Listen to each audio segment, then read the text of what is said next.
Kereta ni aku akan deliver dekat Lumut, Perak. Kenapa jauh sangat? Itu kita kena tanya customer. Let's go.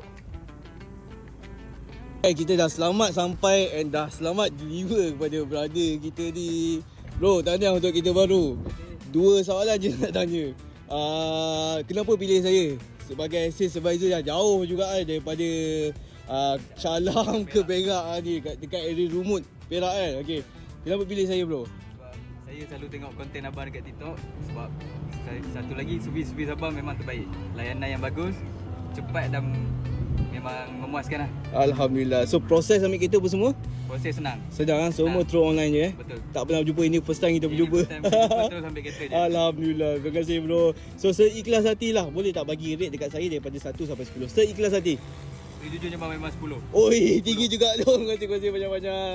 Hati-hati mandu. Kalau ada kawan-kawan lain nak mencari kereta, jangan lupa recommend. InsyaAllah boleh sampai ke Perak juga, hantar juga. Okay, terima kasih ya. Okay, tanya bro kita dulu. Okay, Assalamualaikum.